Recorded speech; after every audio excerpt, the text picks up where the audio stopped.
कराची में drug sensitive और drug resistant तबद्दुक से मुतालिक जिम्मेदाराना रिपोर्टिंग के फ़रोग़ के लिए अहम मीडिया सेशन मुनक्किद किया गया। बुर्ज कंसल्टेंट फाउंडेशन ने हेल्थ मैटर्स मीडिया के इश्तराक से इस आगाही नशिस्त का एहतमाम किया। होटल मेहरान में मुनक्किदा इस सेशन का मकसद सहाफ़ियों को तबद्दुक से मुतालिक दुरुस्त शवाहिद पर मबनी और अखलाकी रिपोर्टिंग के तकाज़ों से आगाह करना था।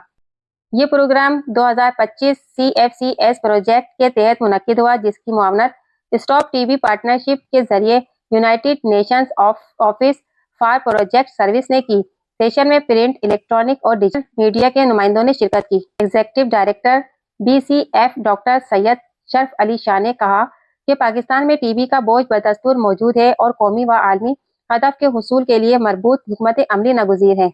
Additional director communicable disease control Sindh doctor Samreen Qureshi ने केस डिटेक्शन बेहतर बनाने और इलाज की तकमील को यकीनी बनाने पर जोर दिया, जबकि प्रोफेसर रफ़ीक खानानी ने बदनामी से पाक और हुकूक पर मबनी अबलाग की अहमियत उजागर की। सीनियर सहाफ़ी हेल्थ मैटर्स मीडिया के editor in chief Akhtar Shaheen Rind ने कहा कि मीडिया अवामी राय साजी और पॉलिसी मुकालमे में कलीदी किरदार अदा करता है, इसलिए टीबी से मुतालिक रिपोर्टिंग में सनसनीखेज़ी से गुरेज और मुतासिरा अफराद से वक़ार और राजदारी का तहफ़्फ़ुज़ ज़रूरी है।